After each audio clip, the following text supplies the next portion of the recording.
Hello, everybody, and welcome to another fantastic episode of Truth Wanted. I'm your host, as usual, ObjectivelyDan, and joining me as my guest host this week is Matthew Maxon from the Odd Atheist Friends podcast. Matthew, how are you doing tonight? I'm doing well, Dan. How are you? I'm doing fantastic. Thanks again for joining us. This is Truth Wanted. This is a live call-in show. We talk about what people believe and why. The first couple minutes we spent here talking with our guest, Matthew, from the podcast. But please call that number at the corner of the screen, and we'll be happy to take your calls. Matthew is joining me tonight, another podcaster here. We love our podcasters here on this show. Matthew, tell us a little bit about the Odd Atheist Friends and what you guys do. Okay, well, I am a former fundamentalist, as I call it, self-described Christian asshole who is now a left-leaning, liberal, progressive, atheist, humanist, transhumanist. And so my podcast host is a trans man who is literally half my age. So I am near 50 and my co-host Eric is about 26. And so we just have discussions and we don't always agree, but they are interesting. I love it. Odd Atheist Friends. It's a good title, I'd say. Yeah, exactly. We kind of modeled it after the Odd Couple kind of thing. Exactly. That's exactly what I was thinking. Yeah, for sure. So, Eric grew up religious, but not as fundamentalist as I did. I grew up very religious in, you might know them, not the Assemblies of God, but Christian Assembly. Do you know what I'm talking about? Yes. Yeah, so very, very conservative. Mm-hmm. We did not have live music. The Children's Club maybe might have had a guitar or piano accompaniment. That's it. Mm-hmm. And so the women, I don't know what they called them, but the women always wear the head coverings over their head. I always called them doilies. I don't know what they were. Well, I thought I knew a girl from the Christian Assemblies. They always wore the skirts. She wasn't allowed to wear pants. Yeah. They took a very dim view of women wearing pants. Always had to be a skirt, and if it definitely rose above the knee, they got really, really upset by that. Yikes! So, okay. Interesting. Former Christian asshole, as self-described, now progressive liberal atheist. I mean, what the hell happened there, Matthew? Transhumanist as well. I mean, like, that's a lot of labels you're sticking on there. You know, like the spectrum is like really far apart from beginning to end there. So like, there's got to be a story in the middle of that, right? I think it was just a moment of time. I think as a Christian, what I did was I think I compartmentalized myself as to what I believe and what I didn't believe.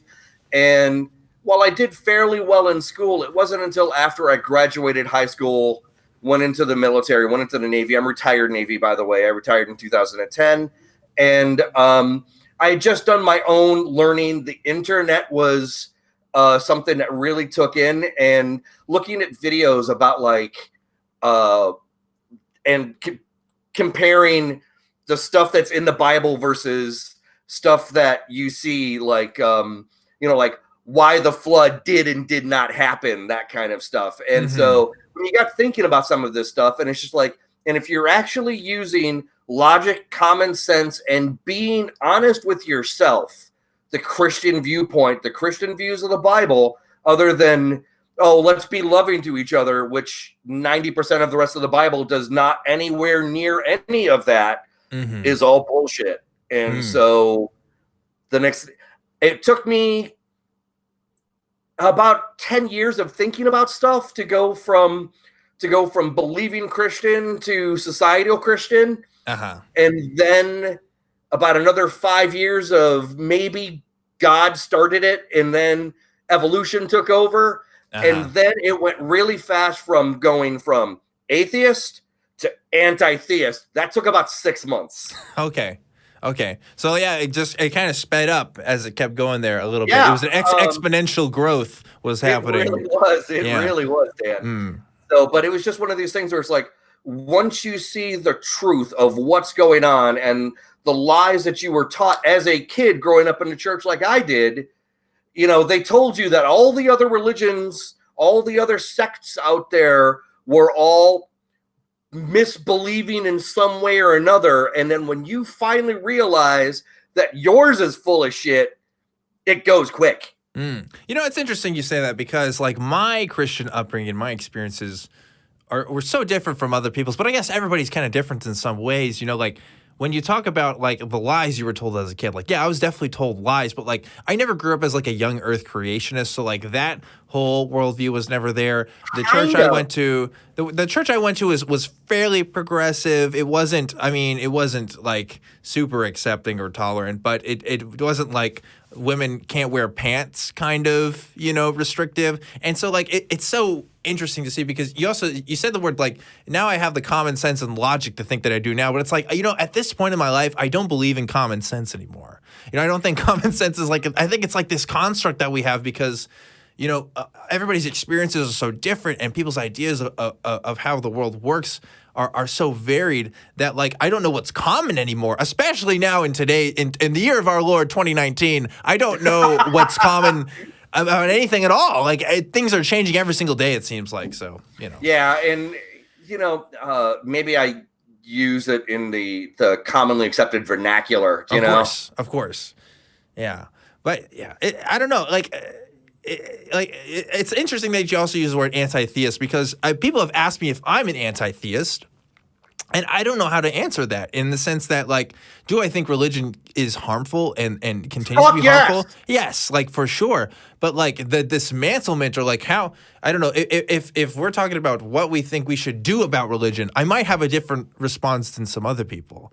Well, you know, because go ahead. I don't want to, I apologize. I don't want a forceful deconstruction of religion. What I want is, I want a rational awakening from religion. That's what I'm looking for. To sit there and show people, I know not everybody's going to be swayed by evidence and that kind of stuff. There are people who are just so brainwashed, for lack of a better term, that they're never going to see any kind of logic or reason, that they are going to constantly compartmentalize, and they will never bring the two together. And they're, but what I'm looking for, like I said, is I'm looking for a rational awakening. I want Christianity, Islam, all the religions to eventually become like the Greek and Roman gods of yesteryear. That's what I'm looking for. We can revere what they did in a lens, because if it wasn't for the Catholic Church, we wouldn't have the Sistine Chapel and that kind of stuff. We can look at it for patrons of the art and stuff like that. But the books that they wanted to, and they proposed, wanted people to commit crimes. No other way to say that. And the subjugation of half of our species, women. And so it's all about making sure that men can turn over their property to children that they know are theirs. That's the end of it. That's religion in a nutshell. You know, I have a different take on that, I think, because I don't know if humanity is capable of ever leaving religion entirely. I'm skeptical of that. I think, like, we've definitely have more and more secular people around the world right now, but even secular people can have beliefs that can sound pretty religious at times.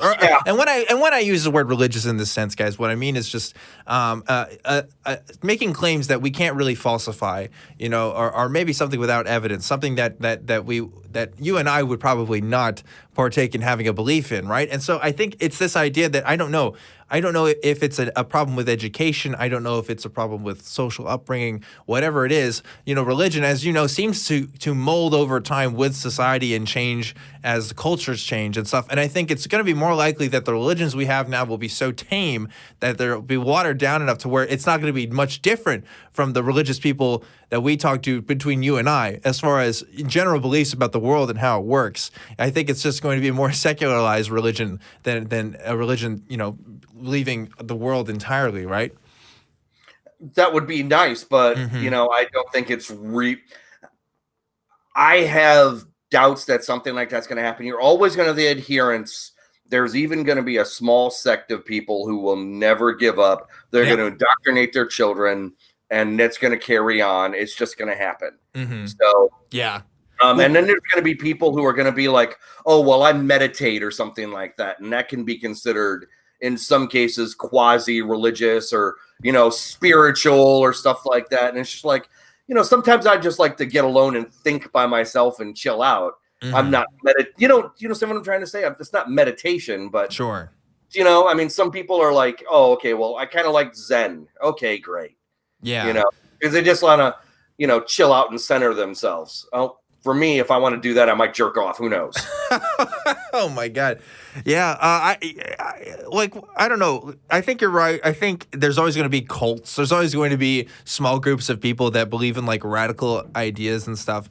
But I'm hopeful. I'm just hopeful of like that this is the trend that eventually the people who call themselves religions, their religious beliefs won't matter enough to affect my rights, won't matter enough to affect the way that I navigate society, right? That I won't be discriminated against for like having a lack of belief or being affirming towards minorities and groups of people who have been, you know, previously oppressed by religious majorities, you know, i.e. trans people, especially, you know, LGBT people in general, right? But I don't know. We'll have to see where the future goes. But again, this is Truth Wanted, folks. This is a live call-in show. We are talking about religion in particular right now, but we can talk about anything here. If you believe in Bigfoot, if you believe in aliens, if you believe that your chakras can heal people, I don't know. Like, we had a call a week or two ago about like the principles of alchemy. That was kind of interesting. I mean, like, this is a show for anybody to talk about what they believe and why, and us to have conversations together. So please come call into the show here today with Matthew Maxon from the Odd Atheist Friends podcast. What was your guys' most recent episode about on your podcast? Oh, God. Eric's been pretty busy the last couple of weeks, so we've kind of haven't recorded in a couple of weeks. But one of the recent episodes that we had on, oh man, I really don't remember because it flies by so quickly. I hear you. I hear you. I'm sorry. That's okay. Oh, well, we were talking about episode 70 was one that we just watched, and the title is Barbecue Balls, and we're talking about barbecuing and some of the other stuff, people getting burnt. But anyways, so I'm sorry, it's been a couple of weeks, and I don't remember. So like, I get so many calls, and then people call and be like, "Oh, you remember when we talked about this?" And be like, yes. Sometimes I'm telling the truth, and I remember. Sometimes I'm just kind of, you know, making the stuff go. Yeah. You really don't listen to your own show after you make it. You record it. I tried. So I think it's good practice too, because I want to know like what I did good and what I didn't do. But I also have a podcast. I mean, I listen to all kinds of other podcasts and stuff too. Yeah. Like, you know, and it drives me crazy to think that, oh, there's people that actually want to listen to me and whatever the hell I think every week. That's really awesome. So shout out to the people who watch this show and are avid fans of it. I do appreciate you. I want to give gonna have a little special talk at the end of this episode. And on top of that, guys, we want to try having a little after show hangout on the Discord, on the Atheist Community of Austin Discord. So we're going to be doing that today. So those of you who are watching and want to talk to me, and I believe Matthew will be joining us as well. We're going to try that today, see how it goes, spend a few minutes there. And if we like it, we might keep it up and make it a regular thing, because I know you guys want to interact. I know you guys talk in the chat on YouTube and stuff, and I don't always respond to that, but we're going to try that today and see where it goes. Matthew, you ready to start on our first call here? Sure, why not? Let's do it. Cool. All right. I want to go to Andrew here in New Jersey. Andrew, you are on the air with Truth Wanted. What is up? How's it going? Hello? Hey, what's up? Hello, Andrew, you there? Andrew, we heard you say hello there for just a second. Can you hear us? Hello? Yes, we can hear you, Andrew. Hello. Yes, Andrew. Oh, hi. Yes, apologies. It's all good. What's up, man? Not much. Well, a little bit, but you know, just the right amount.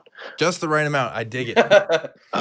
Good response. So I'm calling in specifically because I made a promise to a friend of mine who is Catholic, and we have these wonderful discussions about her belief and how I think. I just suggested she doesn't think, but anyway, She suggested a book for us to read together called The Light of Christ, and it's essentially an apologetics book. And I just finished reading the introduction, and part of it was a wonderful sentence, just as an example of where this thing can go. It says, "Here we naturally in opening our hearts to search for God, we set out in hope and trust, acknowledging all the while the serious possibility of failure. Here we naturally try to avoid the two extremes of excessive skepticism and facile credulity. Excessive skepticism can lead to despair, which is a hidden form of self-aggrandizement. Facile credulity can lead to ideology, which is a not so hidden form of idolatry." Just in the introduction alone, there seems to be a lot of these sort of statements that claim to be to some degree self-evident. And I'm attempting to understand how I can have a discussion on this book as time goes on. I'm sure it's just going to become even more assumptive. Already in chapter 1, I've read it say, it's not that we can prove through any sort of logic or reasoning or mathematics that God is. It's simply that he is. Yeah. First page. So I am trying to find a way to be able to discuss this book where I'm not sitting down in front of her and saying, how could you think this is good? I like that introduction because it's like, okay, you should be skeptical enough to know that all the other religious beliefs and stuff are not true, but you should still believe enough to know that Catholicism is where it's at, like that's kind of the sentiment that's given there. It's so funny you bring this up, Andrew, because this week I'm trying to get somebody to read A Better 10 Commandments by, I believe the author is James Miller.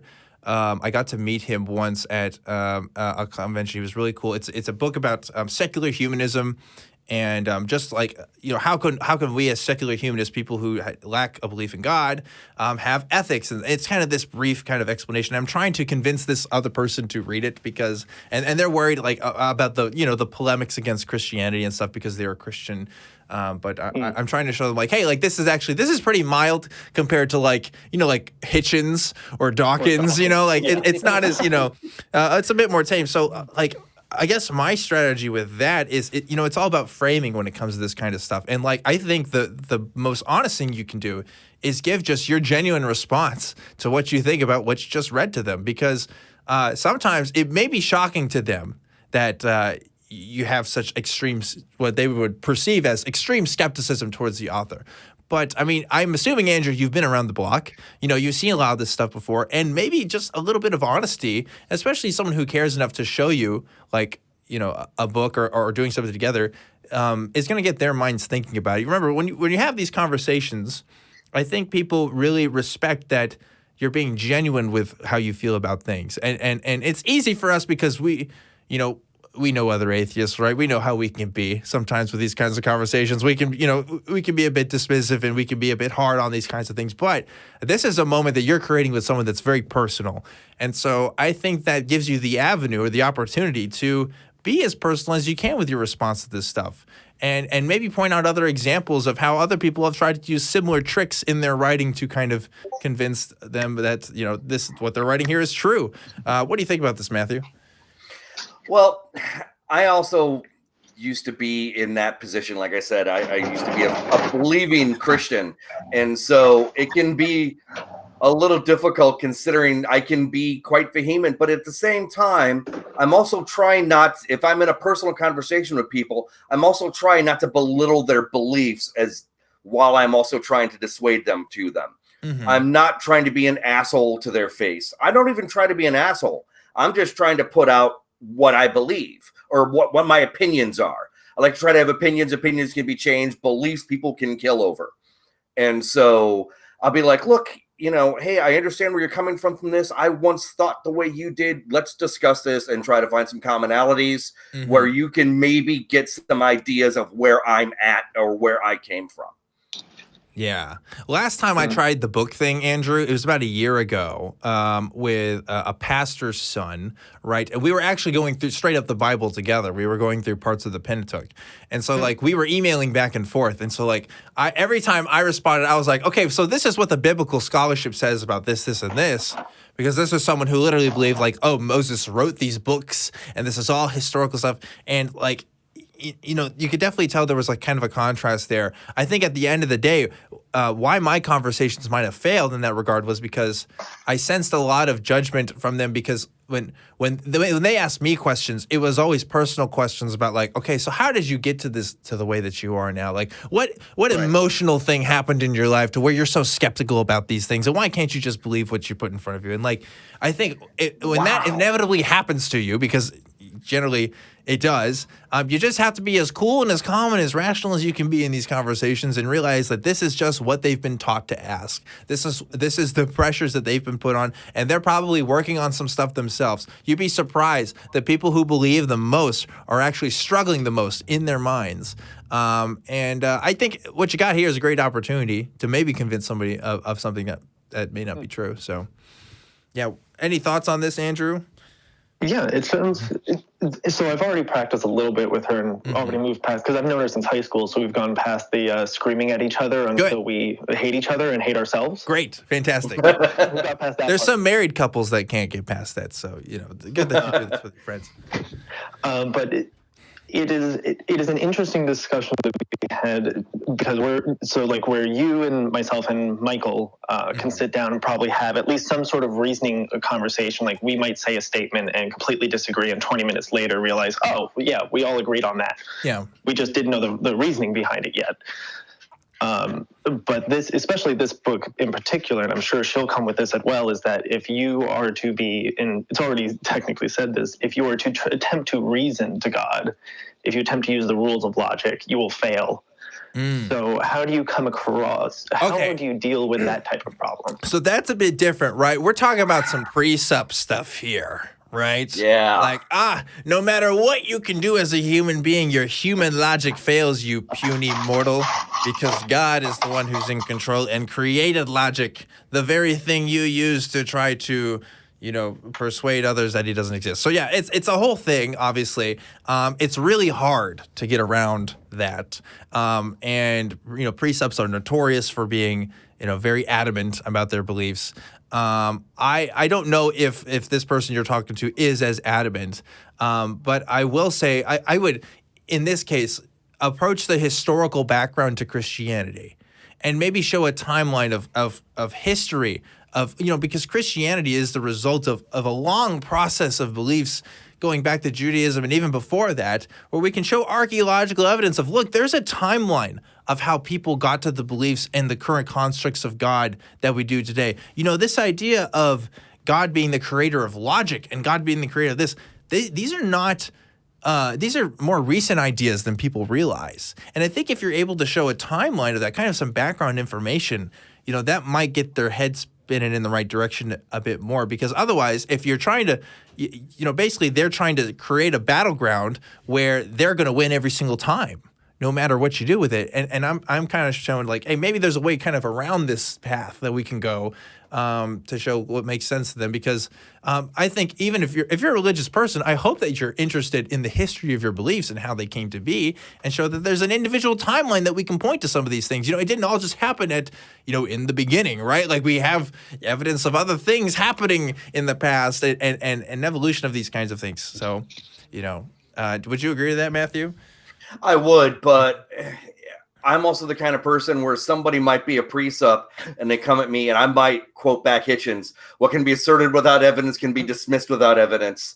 It can be a little hard to argue with precepts. Also, I tend to find that people who I like to call religionists haven't studied the basis of their religions as much as they think they have. And so one of the reasons why I'm an atheist today is because I have studied the basis of these religions and how they have changed over time.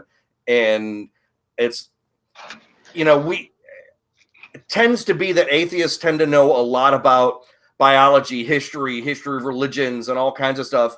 And many Christians or other religionists barely know their own holy book. And so it can be a conversation you just want to beat your head against a wall against. Why? Because when it stops, it feels so good. Yeah. What are your thoughts, Andrew? Yeah, I couldn't agree more. I was thinking about just trying to not so much warm out, but just kind of leave it alone if that's the argument where the argument tends to go. But I've become, as time went on, I think I was always sort of reasoning against. I shouldn't say against. I was always reasoning, period. But I had to just constantly fight with people who were just like, well, why not say God is the bottom, or why is he not the ultimate? Because you're telling me that through the priest's mouth. Yeah. Yeah. Why not say Zeus is the ultimate?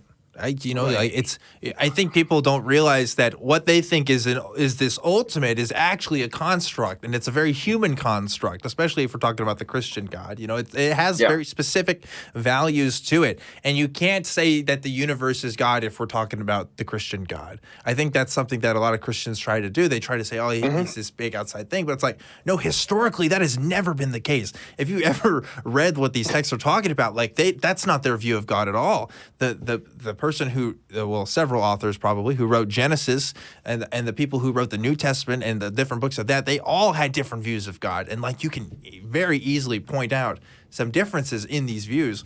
But when it comes to Catholics, right, they may not know the Holy Book as well as us Protestants did. So No, that's a jab there. I'm just kidding. But oh no, read it. We're just expected to go to church and dress nice. There you go. Yeah. Well, it's I all my extended family's Catholic, and they crack me up because modern Catholics I think are different from the Protestants in the sense that they're more politically their political motivations are different. The ones that I talk to are all about the abortion stuff, and they're all their headspace is so different from the Protestant Christians. It cracks me up, I guess.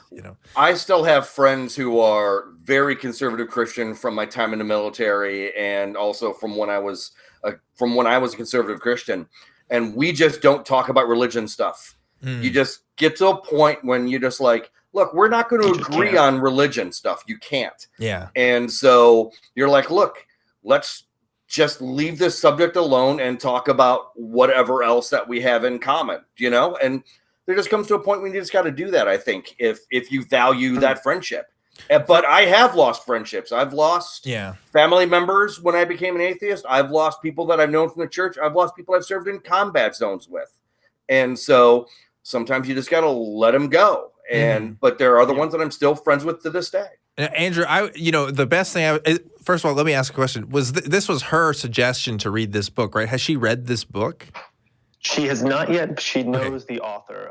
He was I don't know what he was before, but he turned Catholic, became a priest. Okay. So she knows of him. She's heard him before, but the first time we both read this book. Got it. I think if this is going to be a dialogue of, beliefs versus not beliefs, opinions versus opinions, I mean, like, maybe one of the best things to be is like, look, okay, write down what you think are the best arguments for God, or questions you might have for an atheist, right? And then like that way you have something written in writing and you can have dialogue with, because especially when it comes to kinds of book discussions and stuff, I mean, you can go through all kinds of rabbit holes. I say try to be as organized as you can when you have these discussions, and have fun with it too. But the logic train when it comes down to like the pre-sub stuff, like my suggestion is don't even go there. I mean, you can a great example of a conversation about this was when Matt Dillahunty talked with Saitan Bruggencate. And if you ever watch what Matt really did, I mean, Matt just kind of just said his piece about the issue and didn't really have to say much else. Like he had his pre-written stuff, and like, because there's only so much you can say with these kinds of things. So that's why I'm saying, like, okay, I think outside details are what's really missing here, because you got to understand this argument is not something that has been historically used, one, and also just, I mean, it involves a lot more human ideas than what is purported as, because the idea is like, oh, this is the ultimate, this is outside of people, but really it's got more to do with people than most people think. So, Well, cool, Andrew. I hope that answered all of your questions. Did you have any other comments or concerns that you wanted to talk with us today? Quick question. You can make this answer as short or as long as you want. Sure. But I'm having fun asking other atheists. Hell yeah. Do you see any? Well, I think to some degree we can all say that there is some kind of value in religion, but do you think that there is enough value for it to continue into the future? Not per se that will make it illegal, but do you think that it should be? Do you think it will continue, or do you think that as time goes on, the value will turn less into like a religious belief and more into like, well, my family, generations ago, we used to be Catholic, so we hang out with Catholics, but it doesn't really matter to me what we are. I have thoughts on this, but I want Matthew to go first. Well, like I said before, I'm kind of hoping for a logical deconstruction of religion, but I don't want it to be dismantled by force or any other way. Like I said, I kind of want it to go away how like the Roman religion went away or the ancient Greeks. I think we can look at it as far as like the Catholic Church, like they were sponsors of art and some literature and that kind of stuff. And I think that's great because they were the people who had the money after the fall of Rome. So I think we can look at it that way. But like I said before, the holy book, the Bible, all the other holy books, all say horrible shit about people. The Christian book basically says to murder gays and you know, if your wife cheats on you, you know, you can throw her back to her family if she wasn't a virgin already, or take her out to the, you know, kill her if she didn't yell rape loud enough. All kinds of horrible shit. And that needs to go away. It's not even good literature. So that's just my opinion on it.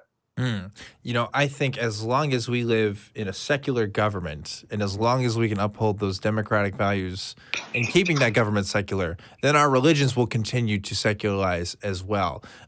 You know, religion and its foundings and its spread has a lot to do with class. And what I mean by that is it has a lot to do with who is the reigning peoples in society and are they adopting these ideas? I mean, if you even Christianity as an example, would Christianity be as popular today if Constantine had not have, you know, upheld it as the religion of Rome? I mean, no, if we had, I mean, probably not, right? Like when we look at the historical trends of how religions spread, and Buddhism is a great example of this too, you know, adopting ruling parties of and you know, the various you know, Eastern beliefs as well. And we see that there's trends in that, and again, it's the ruling parties that are kind of making up how some of these trends are going. And so if we continue to be a secular government in the United States, I would think that our beliefs in at least the United States would also continue to secularize. Now, I say that, but recently it seems like it's kind of the opposite. It seems like there's more and more people who want to kind of bring some of this stuff back. But,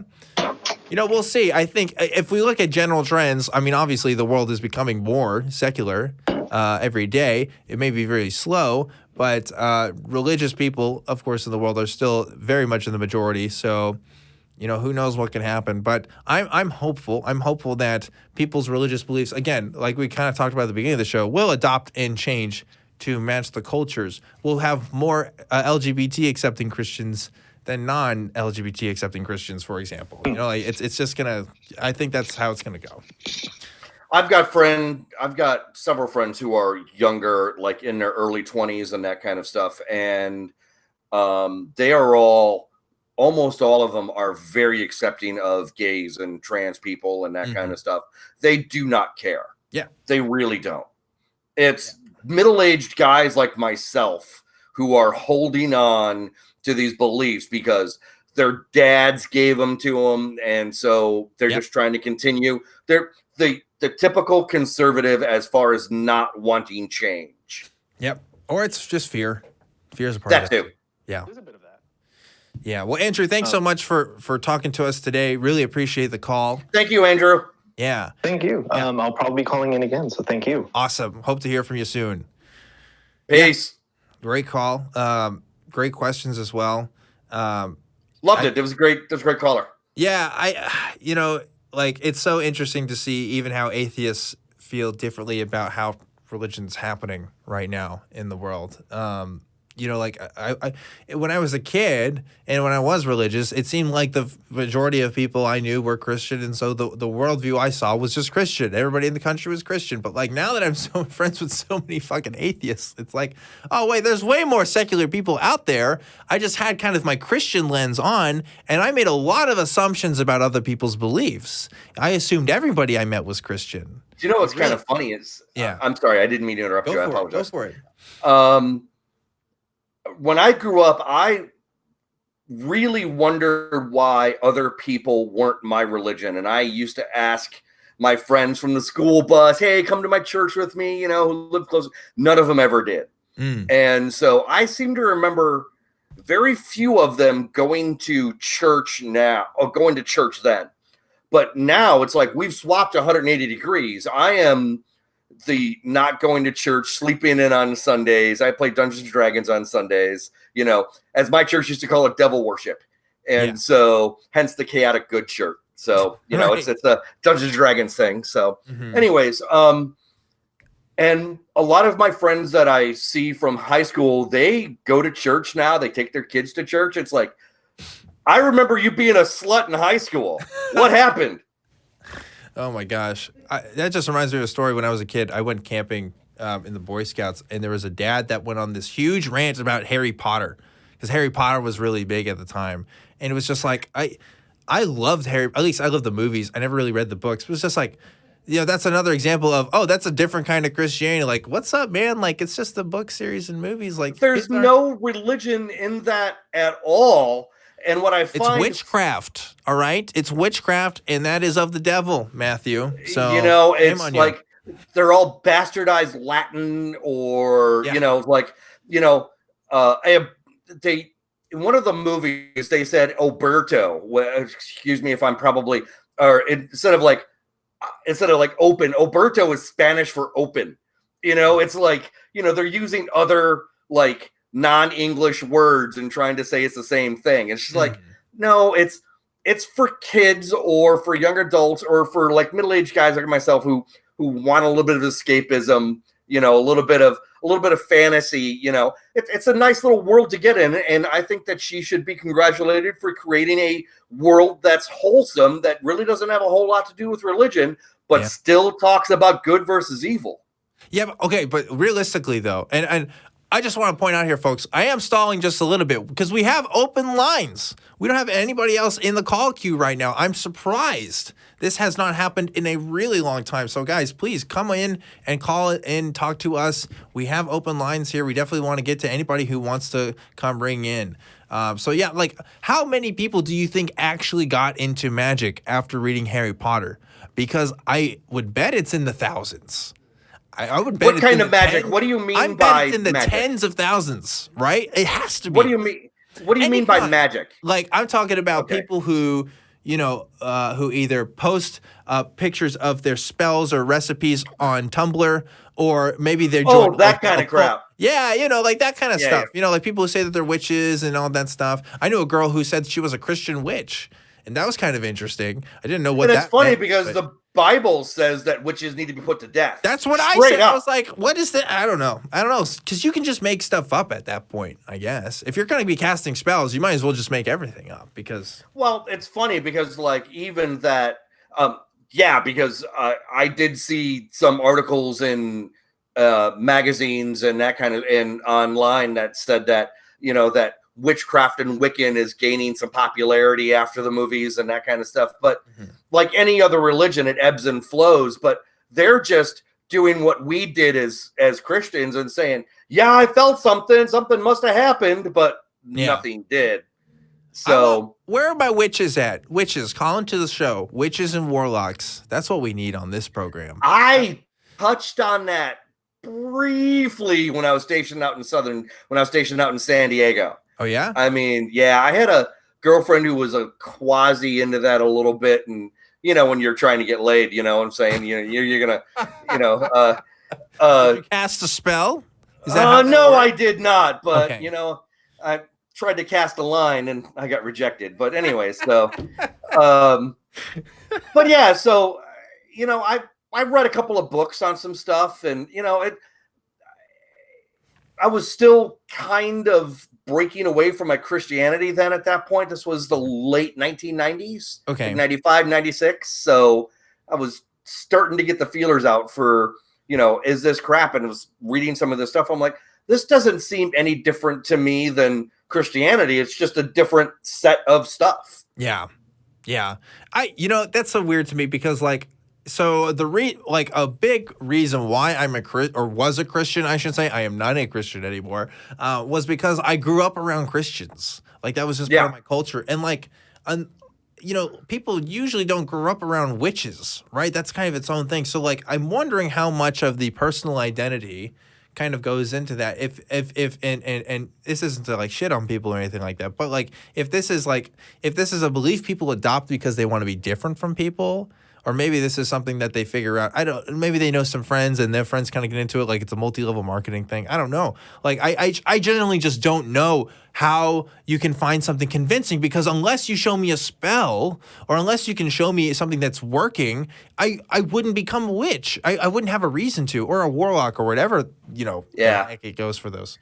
So there was that movie that came out, and I think it was 92. It was like 3 teenage girls who were like casting spells on each other. And anyways, so there was like a fight in it. I just remember the girls being really hot. That's Keeping Up with the Kardashians, I think. Is that everything I've learned about the Kardashians, I've learned against my will. So okay, that was a bad joke, but a joke. It was no, but there was a joke. There was a movie in like 1992. It was about a witch who moves to Southern California, and she meets a couple of other ones, and they cast some spells and stuff. The Craft, thank you. The Craft. That was Silas, who's our standing producer tonight, whispering into Matt's ear. Yes, The Craft. Never seen that movie. I think I've seen the poster. I don't know if I've ever seen it, though. When I think of witches and stuff, I think of like the Disney Channel, like Halloween Town kind of stuff. Yeah. But we do have some calls now in the queue. So I am ready to get to some of those. I want to go first to Zerok, who is in Texas. I believe I'm saying your name right. Sir Zerok, can you hear us? Zarok, how you doing? Almost. Getting there? Yeah, it's okay. I wanted to talk about kind of transhumanism and mostly my belief is that I think technology should be advanced to the point where death becomes optional for people. Optional for people to what? Like? Death becomes optional. Oh, death becomes optional. Oh, okay. So basically what he's trying to say here, if I'm correct, is that possibly moving our consciousness into computers so that we can live forever. Am I correct in that? Any situation in which death is an optional, like you could do that, or through like rejuvenation of the human body. Of the human body, yeah. Any technology where death becomes just an option and not a necessity. Huh. Yeah, I don't know. Like if death becomes just an option, I guess that'd be cool. But I don't know if that's even a thing. I don't know. Matthew, you would probably know more about this. You do identify as a transhumanist, right? I do. Like, for those, because that's kind of a different term for most people. Could you explain just in a nutshell what transhumanism is? Because I know it's a kind of a broad philosophy, but for it is. And please, I do not consider myself an expert in transhumanism by any means. I am somebody who is learning stuff all the time too. So, but as best as I can explain it, is using technology in the betterment of our lives and ourselves as people. So if we can do that by life extensions, like I wear glasses, that's the first advancement in transhumanism, being able to correct vision. So, but what Zarok is basically saying is making death an option. So as I see it I'm sorry, did I say your name incorrectly? Just the emphasis is on the other one, Zarok. I apologize. Like Barack Obama. No, wait, Zarok. Oh, no, other way. But anyway, so it's like, as I see it, possibly moving our consciousness into computers so we can kind of be like mechanical beings after our human corpse wears away, because there's only so often and so much you can do to rebuild it. So, but you can keep rebuilding mechanical things as many times as you want. Yeah. As long as it's not totally destroyed. I guess we still have to figure out the question of whether or not we can actually transfer consciousness to machines, and whether or not that thing in the machine is us as a consciousness. That's a whole can of worms, right? That is a whole can of worms. What is that? There's that video game, I believe, Soma. Soma, thank you. Soma, that's all about that. You should definitely check that out if you haven't. It's literally a game about a guy who finds himself in kind of a machine body and is trying to like get his consciousness out into space because the world has ended and stuff. Very, very interesting stuff. Really makes you think about who we are and like what composes us as people. But yeah, death being optional. I gotta say, as a secular humanist, I've thought a lot about right to death. And this is more of the idea of, when reaching a certain point in your life, where maybe a sickness has overcome you or some other ailment, and you're making the decision to end your own life. And that's kind of, this is almost the reverse that you're talking about, where it's like, no, I want to have the option not to die, please. I'd like to like keep going on forever, which is really fascinating. I don't know. I think I guess that'd be cool. But I have to imagine that at some point there's a limit to it, like as far as like what we can keep going for as long as we can. I mean, whatever's going to be in the machine I don't know if it's going to ever be a one-to-one thing as what humans are, right? Maybe it will be. I don't know. There's a lot of variables there, right? Well, you can also look at it this way. I apologize. Please go ahead. Oh, I was just going to say, I don't know, presuming we could like come up with a robot or a machine that mimics a neuron. I've heard of this idea where you have neurons replacing brain cells as they die, just one by one, until the entire brain has been replaced with the machines that make these little neurons. And that would be a very complete way to transfer your consciousness into a machine without like accidentally making a copy of yourself or something that you don't want. So a slow reproduction of Asimov's positronic brain, kind of. Okay, yeah. I actually did not know where that concept came from, so Isaac Asimov. I heard it somewhere. Okay, yeah, cool. There you go. It was also on Star Trek with Lieutenant Commander Data, too. He had the positronic brain. We're getting into some real nerd territory here, folks. Rock the fuck on, We're man. doing Isaac Asimov and Star Trek. This is about as nerdy as Truth One gets, right here. But no. Hey, don't make me break out a D20. Oh, Jesus. Get that man away from the camera. Amen. I'm lawful evil. We're polar opposites. Okay. All right. Real truth time. I have never played a game of Dungeons and Dragons in my life. Eric Murphy has tried to get me to play it, I think, and Jamie. It's never actually happened yet. We'll see. I'd love to try it one day. If a bunch of people who watch Truth Wanted came to the studio and said we want to play D&D with you, I would probably do it. But I don't know. That's a whole other thing. It's great fun. Yeah. But anyway, okay, kind of putting a tail end to this conversation here. I think in principle, I would say yes. Like I think that should be an option people should have if we can determine that the process of doing so is safe enough and reliable enough to kind of, make that happen for people. Because again, going back to this idea of right to death, well, if I believe that people should have a right to choose when they should die under very specific circumstances, right, limited circumstances, then I should also, on the flip side, shouldn't have a problem with people having the right to choose not to die and keep going on in whatever form they choose. So, yeah, I think I'd say I agree. I also don't think there should be consequences to suicide. If I decide to end my life, that I still think that my wife should be able to get my death benefits. Some cases, it's not always allowed if somebody commits suicide. So there's both ends of the spectrum there. Interesting. Well, thanks for bringing up a crazy different topic from what we're used to. Oh, I loved it. Thank you very much. Really, really cool. And I provide like another alternative definition of transhumanism. Yeah, lay it on us real quick. Hell yeah. So yeah, I always think of it as like using technology to allow humans to live in any way they want to. So like in any form or any body that they would like to as well. And then including not dying, obviously. So that's just my go-to definition. Cool. Transhumanism, folks. Read up on it. Zarek, whoever you'd like to pronounce it. Thanks again. And thank you very much for your phone call. We appreciate it. Yeah. Good stuff. If the definition of transhumanism is like, interested in using technology for the betterment of humanity, then I guess I would call myself a transhumanist too. Although, like, I know that there's, certain literature to that. And also transhumanists who like to try crazy stuff on, like, the biohackers and stuff like that. Yeah. That's But a whole other can of worms.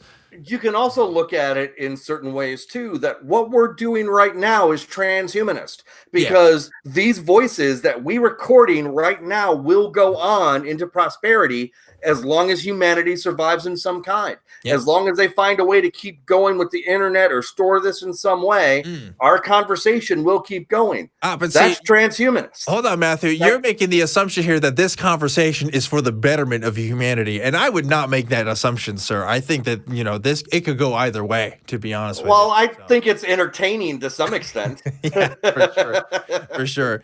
Okay, so we're going to go to another caller here. I want to get to next Brett in Boston. Hey, Brett, you're on the line here with Truth Wanted. What is up? Hey, fellas, how's it going? Dude. Good. Have a great night. It is, okay, so real quickly, in Austin this week, it was like 90. Today, it was like a 48. It's crazy. Like, the weather is just absolutely insane today. But other than that, really in Chicago, it was 70 earlier today, and it's going to be 34 tonight. Oh, my goodness. Yeah, cold fronts happening all over the place. Anyway, what's going on, Brett? How can we help? Yeah, so I was watching the Democratic town halls a little bit last night. Beto O'Rourke made a very scalding hot take comment about taxing churches based on their positions on same-sex marriage, and I want to get your guys' thoughts on that. I have some pretty strong opinions there that might surprise some other atheists. Interesting. So could you explain specifically a little more about what he said? Yeah, so I don't quite remember the question that he was asked, but the sort of like the soundbite clip was Beto O'Rourke saying that he would propose removing tax-exempt status of churches or religious institutions that preach against same-sex marriage. The whole theme of the town halls was like it's the equality in America town halls. So he was asked a question, and that was his position. And I'm of the opinion that clearly violates the Constitution. Be specifically tying tax-exempt status to religious beliefs. I mean, that's clearly the government, putting its thumb on the scale in favor of certain religious beliefs. Sure. I understand the sort of thought process in his mind, but I think this is probably the worst position you could possibly take on this issue. Because the Republicans are going to be fundraising on this for 15 years. What an interesting topic. That was my opinion. I was wondering what you guys thought. So first and foremost, I want to give a brief disclaimer. This show is produced by the Atheist Community of Austin, which is a nonprofit. So one of the things that we all agree on when we do hosting here is we cannot endorse any specific candidates. So we won't be talking about, I don't want to talk about Beto or any other kind of specific candidates in their capacity to serve or whatever. We just want to talk about the idea itself here, which is, like whether or not the government should, make some sort of a rule against churches not being able to marry gay people. I would have to agree with you, Brett. It seems like it's a violation there. As much as I think it's wrong, and I don't want them to do that. Unfortunately, we have state options for people to get married, regardless of their sexual orientation. It's different from like people not having access to like public schools, for example, for their race, right? Because that's denying someone a service that they couldn't otherwise have in their area. And churches, I don't know. When I think of churches, at least around here, in Texas, especially where I'm from, you couldn't throw a rock without hitting a church over in Waco. But it seems like if people already have the option to get married by some sort of secular means, and that's available to them enough to where they could do that, it doesn't make sense to me to kind of remove tax exempt status for that specific, clause. But I don't know. Maybe Matthew, do you agree with that, or maybe you have a different take?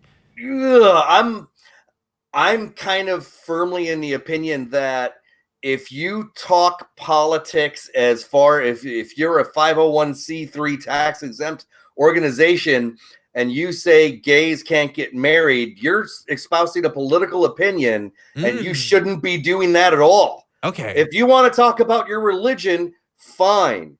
But if you want to talk about, if you want to say, hey, I don't like gays and I think gays should be stoned, that's in the Bible. That's okay. If you don't want to marry gays in your church, that's okay. You can make that a policy.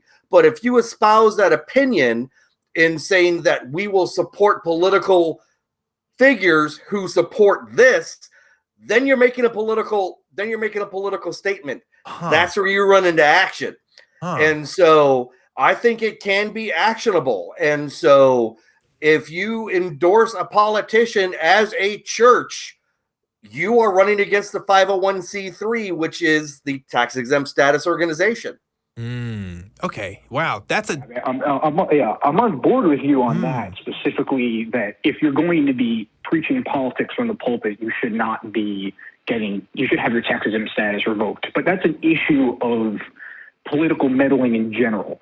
I'm talking about for this specific issue, some candidate X walked up on stage and specifically singled out this issue of a church not wanting to have a gay marriage in their church and saying that specific issue should get you to lose your tax exempt status. And that clearly violates, the Lemming test. I mean, that's completely unconstitutional. I agree with you, Brett. I think if his position was to say, hey, I don't think any church, liberal or conservative, should be preaching politics, then, okay, that's reasonable. But I think given the setting and everything, I think that his position, at least if that's his position, he didn't make it, the candidate didn't make it clear. And, well, it's a nice soundbite for, religious people to say, oh, those dang liberals just want to take God and make God go away and punish us darn Christians. It's just like more harm than good that it's doing, in my opinion. I mean, people can disagree. I do think we need to be having a conversation about, having churches be equal to other 501c3s in terms of opening their books and politics. They shouldn't be in their own category, but that's not the conversation that was being had. So at least in my opinion, I think the comment did more harm than good, but obviously that's a personal take of one atheist here. We're not all mono. Yeah. I think that it's a discussion that we definitely should be having, and we should debate about that to find out what the general consensus is. But if a church just says we don't like gays and we won't marry them, that they can describe that as part of their religious belief. How much I despise it or not. Yeah, I mean, I think of it as the same way. Like I'm a former Catholic, so for me, I'm thinking of it as somebody in the government saying, you can't eat crackers in your religious ceremony.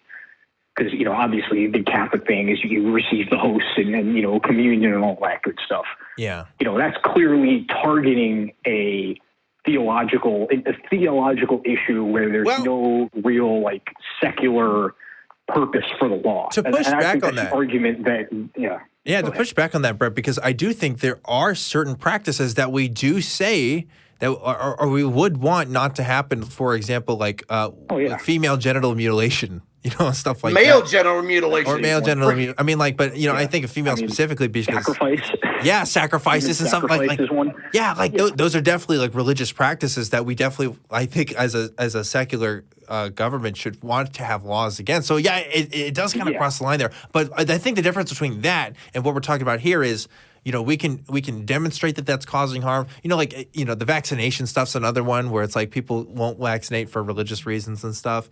Blood transfusions, we can demonstrate where that is causing a harm because you're denying someone a right. Whereas with the gay marriage stuff, it seems like there's still that public option out there. It seems like that there's, you may not be able to get married in this church, but there is another. And as it's different for businesses. I do think businesses should not be able to discriminate against people when doing services with each other. But I'm not sure the church counts as a public business. Like it's not providing a public service necessarily. Churches are are providing for Christians.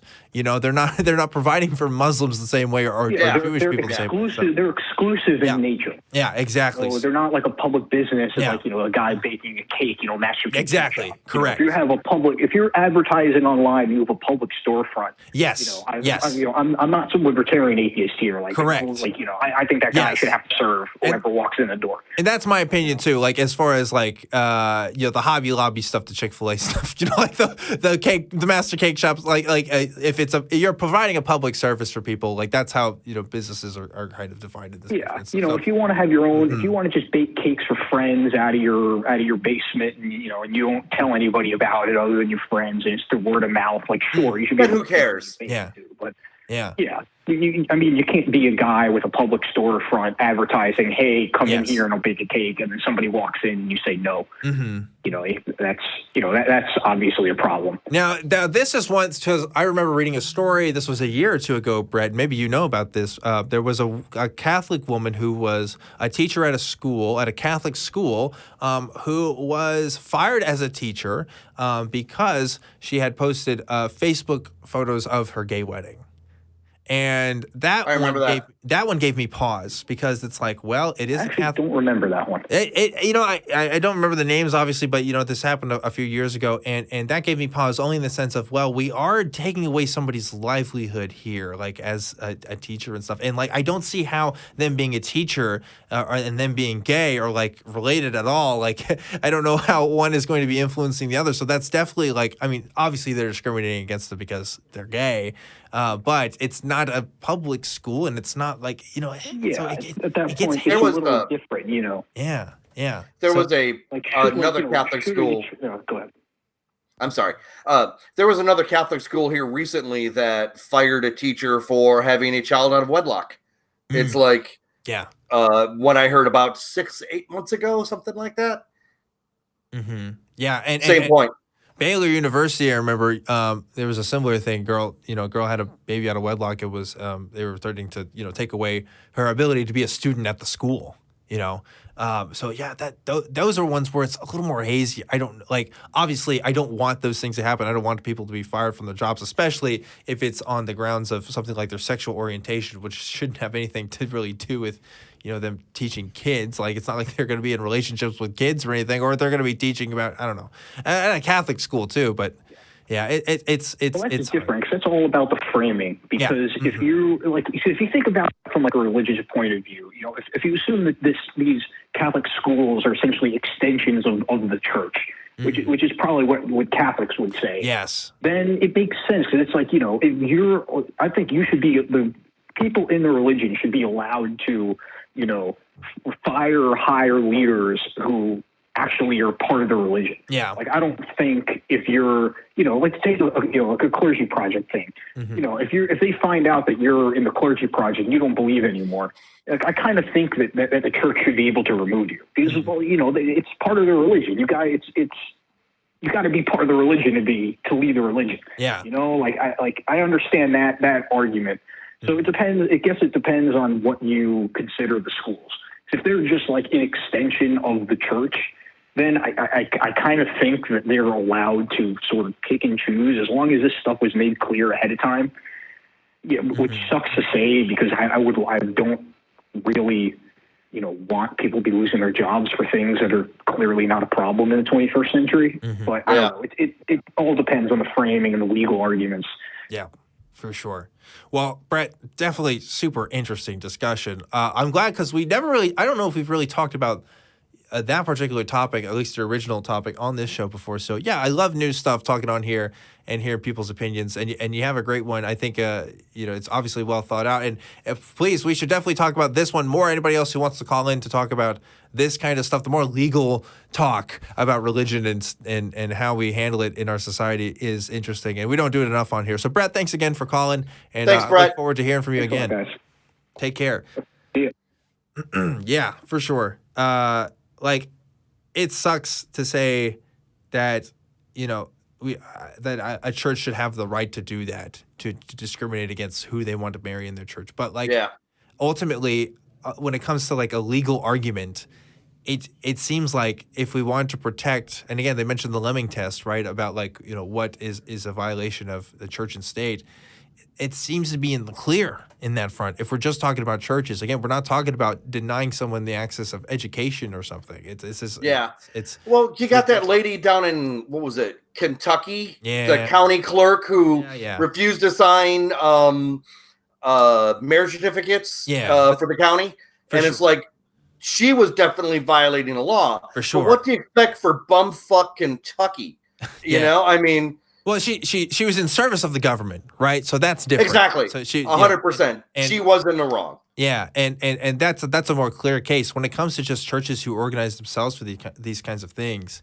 Yeah, it doesn't seem like there's much precedent to say that you can deny their status, particularly for that reason. Whether or not churches should be denied their taxing status, again, whole other conversation.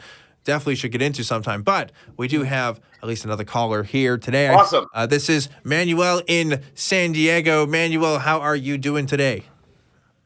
I'm doing fine. I just had a question. I'm a former Catholic. I'm an atheist now, but growing up Catholics coming in tonight. What's up? Okay, anyway, continue. Okay, so growing up Catholic, there really wasn't an issue with alcohol, with people drinking alcohol, beer, wine, or whatever. And I know it says in the Bible somewhere that there was a story about Jesus at a wedding and they ran out. Now, at that point, I think Luke. Yes. Jesus, Luke. But at that point, John, actually, I think it's John. Yeah. Yep. Anyway, continue. Whatever. So at that point, Jesus in the story didn't say stop. You had enough. Everybody's fine and be temperate and all that other stuff. He actually made more. Correct? Yes. So my question is, why do some Christian religions don't allow alcohol if in the story they ran out and it should be supposedly, hey, be temperate and that's enough? Yeah. Jesus actually went and said, let's make more for everybody. So interesting question. Interesting question.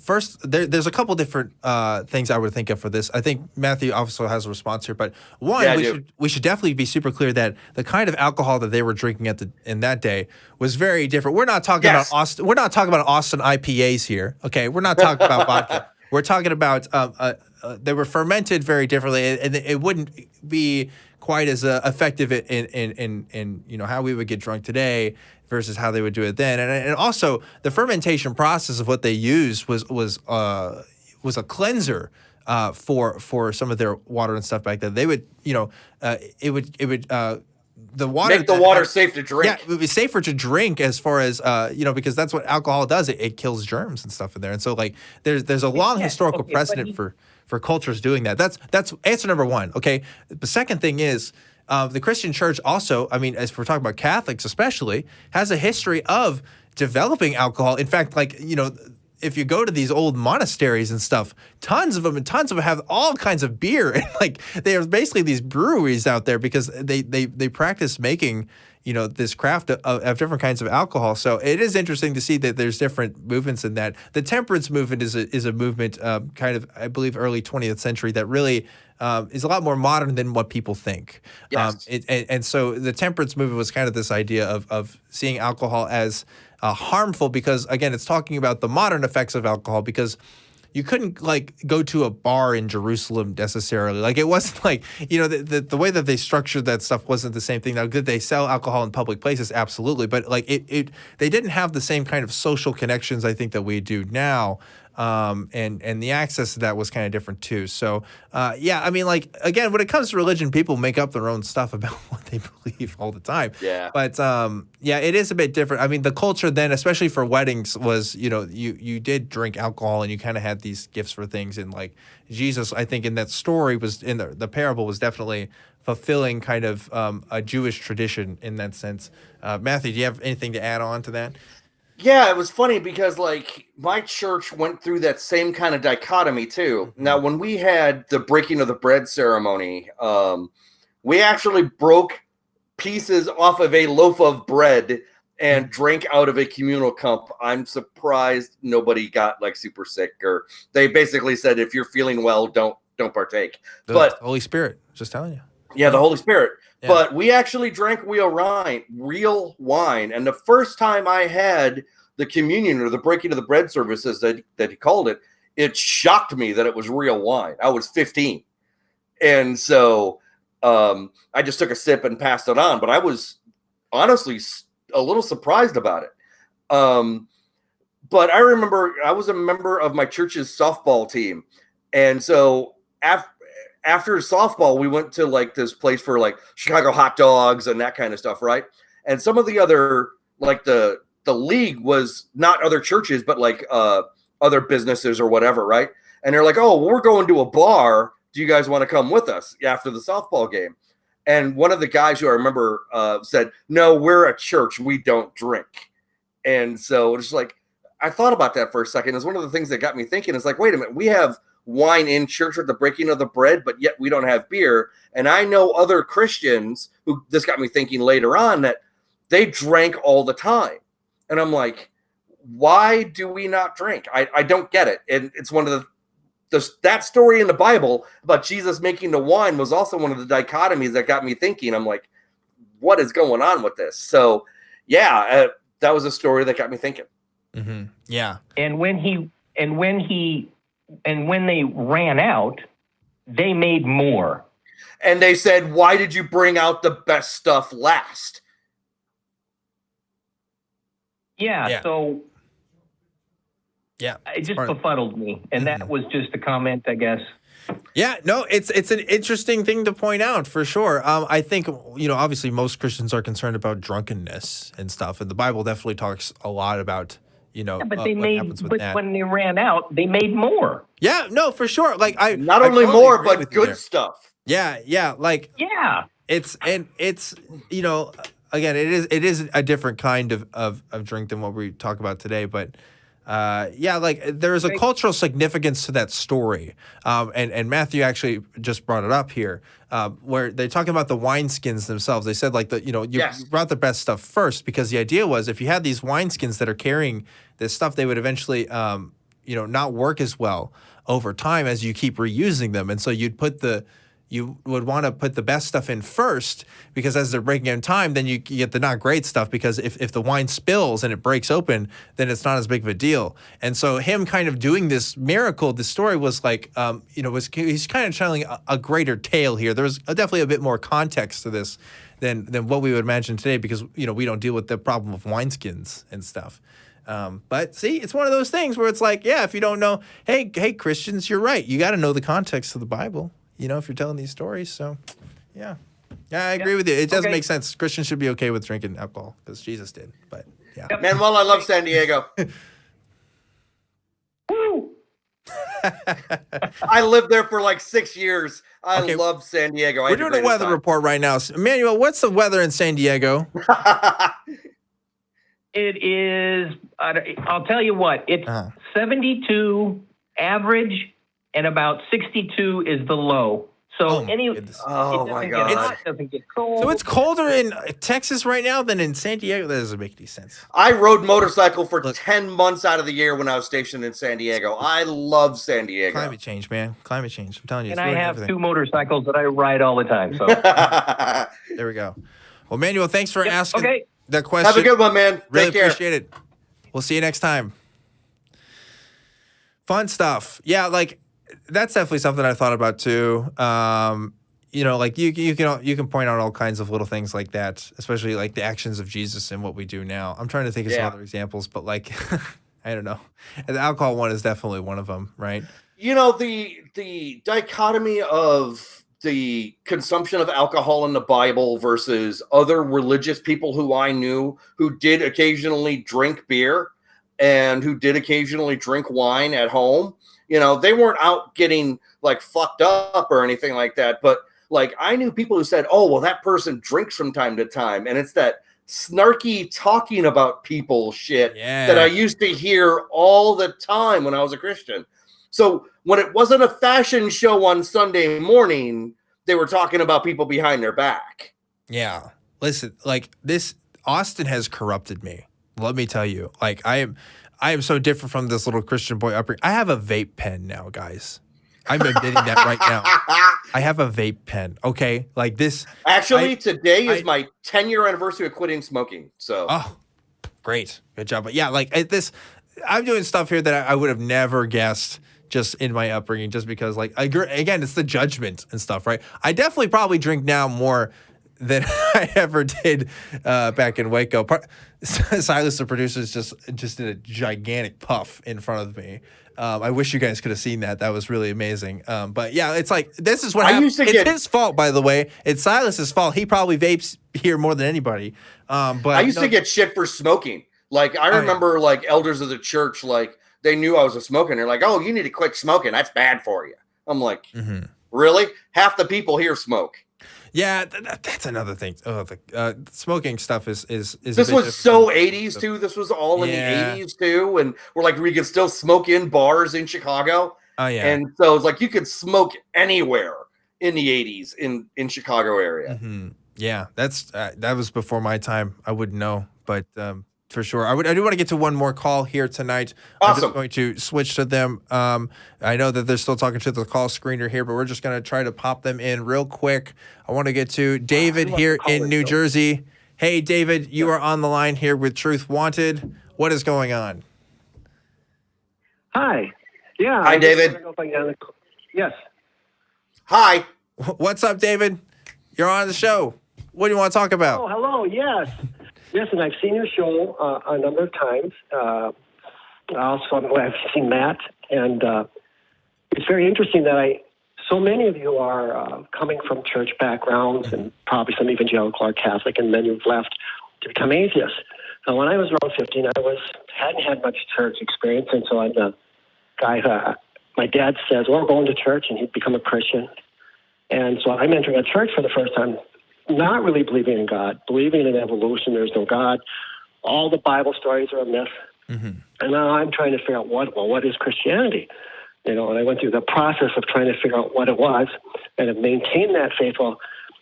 But I have to say that, along with many others, there were some really difficult things that I struggled with within the church. And I'm kind of curious, with your background, what things that you grew up with in the church that bothered you the most? What doctrines, beliefs, or things that made you begin to have doubts about it?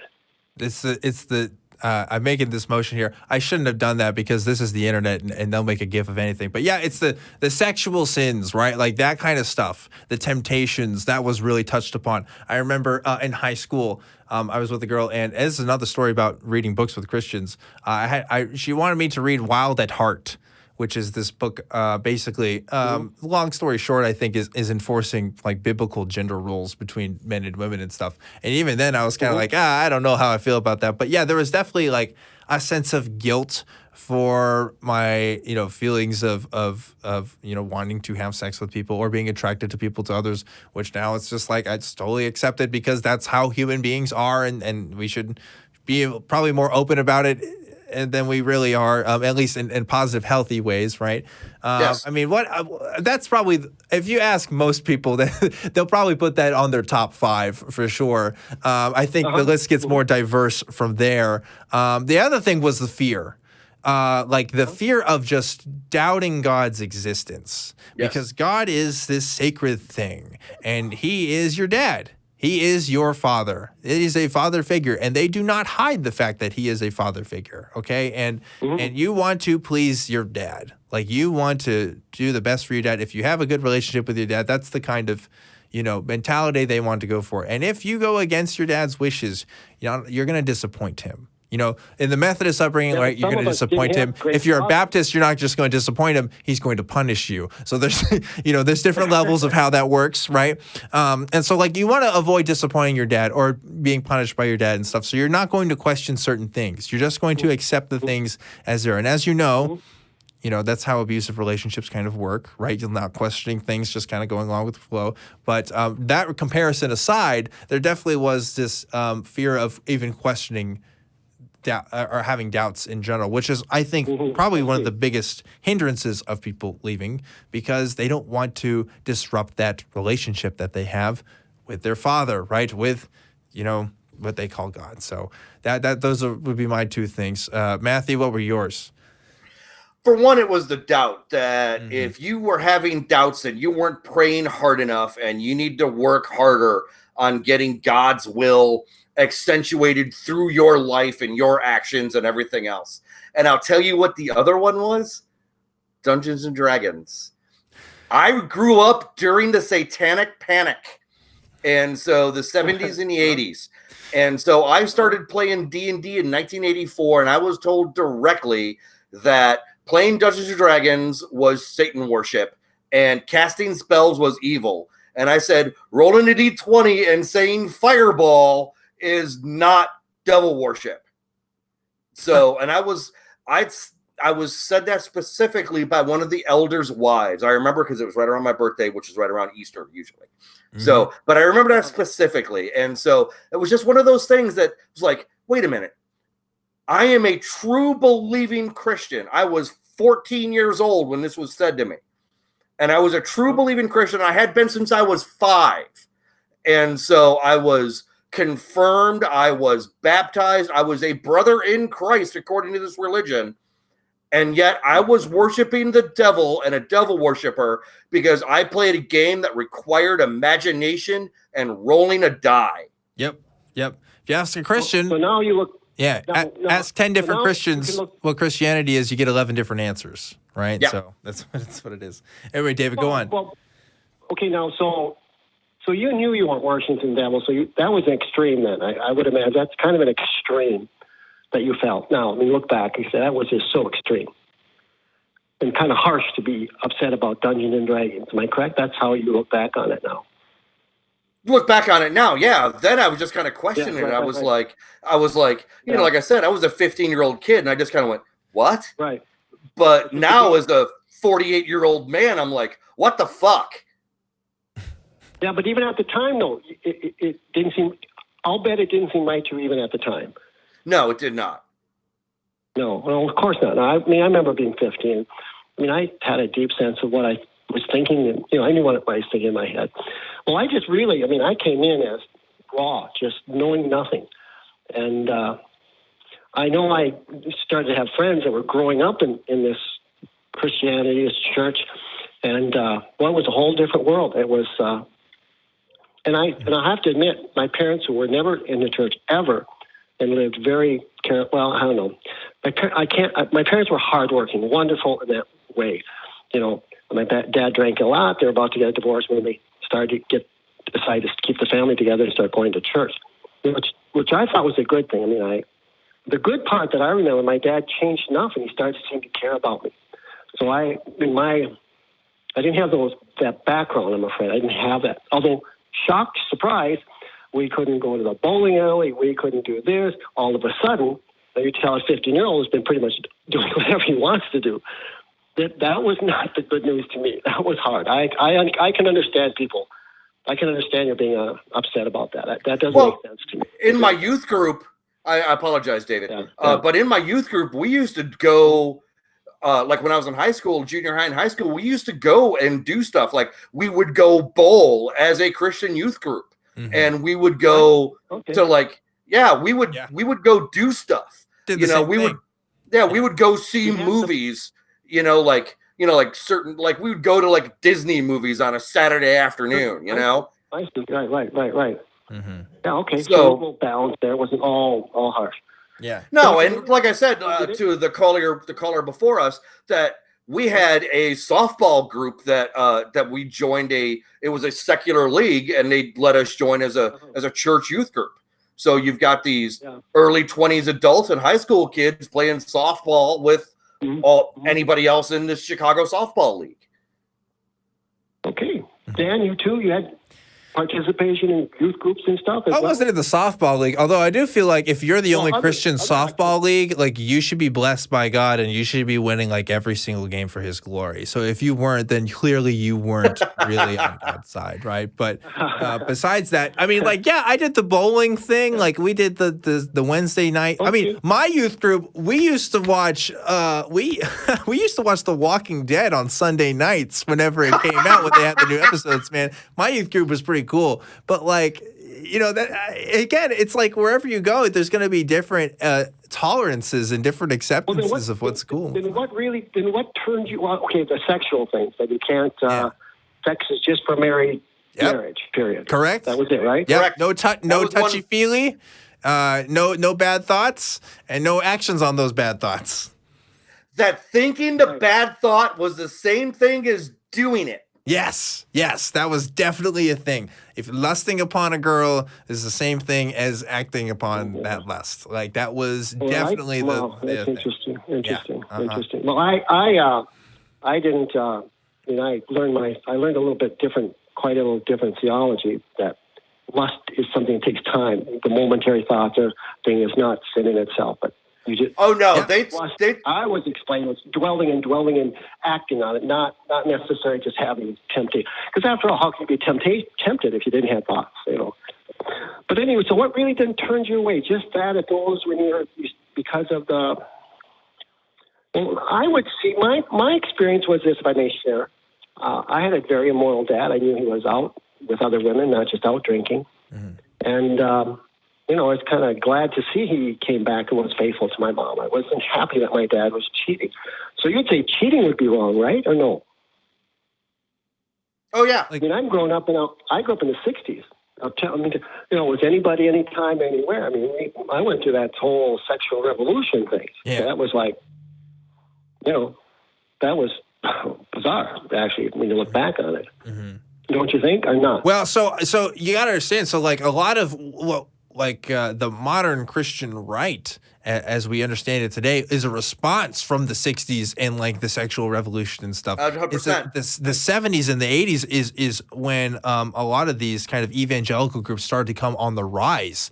Ronald Reagan in the 1980s, in the 1980 election. In response to some of this, and you can definitely look at historical just data that looks at that, and also just like the rhetoric that was spoken about at the time. And so a lot of what it's really interesting because again, to talk about the temperance movement and stuff, these ideas of what we think have been around for so long for Christianity are really more modern conventions than what people realize. To go back in history, remember that the hippie movement collapsed. Mm-hmm. And we had the Jesus people movement and then the charismatic movement, just a huge movement of back to Christianity. Yeah. Do you aware of that? For sure. Movement, the charismatic? Oh, absolutely. A lot of people came back to God. And I've been to some charismatic churches, and I got to say they are entertaining. Yeah, charismatic churches, those were the scary churches when I was a kid. That's what I referred to them. Well, no, listen, to be fair, chaotic good. What's your first name? Matthew. It's Matthew. I think Matthew. There were some really good ones, and there were some bad ones. But there's good and bad in all of it. I mean, there were some great. I attended some charismatic services, so I really liked the worship, the praise, and there were some good parts to that. There was good, and of course there was the crazy. There was some craziness with it as well. I'd have to say. I'd agree with that. Well, David, I got a couple of points really fast before we let David go. Go ahead. For one, I was told that when it comes to lust, the first look was fine. When you looked back the second time, that's when you got in trouble with God. Okay. That was the lust look. Okay. And I didn't mind the charismatic churches. I was still a believing Christian when I went to my first charismatic church in 1991. It was definitely interesting. I would have liked to have heard the sermon, but everybody was saying praise God too much for me to hear what the preacher was saying. So that was the only thing I didn't like. But the music was great. Can't touch. Some evangelical. There's some services, Catholic, and that are just so dead and boring. The charismatic certainly brought life into it. Yeah. But I'm still not sure quite. I don't want to hold the line long because we have other callers. We do have to wrap it up in just a second here, David. Yeah. But if you just got one more question for us, I'm sure we can answer it, and then we can go ahead and wrap it up for tonight. Well, I'd just like to conclude with a comment. Okay. By way, to let you go because I love dialogue. I found a morality that I felt healthy that I kind of attracted me to Christianity. I grew up with a lot of immorality around. And to be able to have that there was a morality, that there was a right way, was one of the things that really attracted me to Christianity. That you should love one person. You shouldn't be, after just anybody, and you shouldn't be having sex without love. But also, you should have that person. I don't know any woman who wants to have another woman to compete with for your love and have sex with. That was the way my thinking of that. Apparently, you've never been in a polyamorous relationship, so yeah, sure. Yeah, they definitely exist, at least around here. I'll go ahead and make some comments on those thoughts as well, David. But thanks again for calling. And, thanks, David. Have a good one. Yeah, love hearing from you, and hope to hear from you again soon. I like what David said, because the idea that Christianity provides this moral framework for you to follow. I mean, that is appealing. Like, it's like, here's the answers right here. I get that point of view. Yeah. I get that point of view, but Matt Dillahunty said something the effect, and I'm paraphrasing it and kind of probably butchering it, but what is good about religion can be done without it. Yeah. You don't need religion to do good stuff. You can be a good and moral person without a God concept, without having a God or a higher power. You can be good. As a matter of fact, being good without God shows that you are responsible for your own actions. You don't need to say, I'm a fallen, sinning person. Without God, I'm going to go do all this horrible shit. No, you're just a horrible person if you're going to go do that. Take responsibility for your own actions. If you're going to be a good person, be a good person. Yeah, yeah. Well, folks, we're getting close to the end of the show here. I do want to say just one quick thing before we go. First of all, I want to give thanks to the crew in the back who help make this show happen every week. They're super awesome. Again, this is all just a group of volunteers, including myself, that help make this thing happen. But folks, this episode, I want to make it a little bit special because it's just about a year since Truth Wanted has kind of started. We kind of launched last year in October, and we did some production work before with some of the pre-shows and stuff. But really, it was October of last year when we started this thing. And I've been doing a little bit of reflecting today on that because, my life is so much different now. I was still making the drive from Waco to Austin every single week to make this thing happen. I was still in college when I started this show. And look what we've been able to do on here. We've talked to Buddhists, we've talked to priests, we've talked to Christians and atheists and people of all walks of life. I've heard people say the craziest shit I've ever heard, and I've also heard people say the stuff that makes a lot of sense. And I've heard people who say that they've changed their minds from watching something like this, which is just it's just wonderful. I mean, that's all I could really ask, is that people are considering what they believe and why, and having good discussions about it, whether or not you like the way I did it or somebody else did it or not. Like, that's what's really this thing is all about. And I'm just really looking forward to doing another year of this show. We'll see where it goes. We'll see what kind of guests we have. And that's another thing too, man. I've gotten to talk to such great guests like Matthew tonight, and just other people who create content. I'm really thankful for it. And I want to, show the thanks tonight by hanging out with some of you guys on the Discord, and hopefully we'll make that a regular thing. We'll see how it goes, but come check us out on the Discord. But also just thanks again, guys, for everybody who watches this show every single week. I can't tell you how much it means to me. This has been my project for a year now, and it's mean the world to me. So thanks so much. And you can always talk to me and find me through our Facebook group. That's the Truth Wanted Facebook group. And you can find me on Twitter at ObjectivelyDan. If you want to message me directly, it's going to be truth@atheist-community.org. And be sure to check out this show on YouTube, iTunes, Spotify, Spreaker, wherever else you get your podcasts from.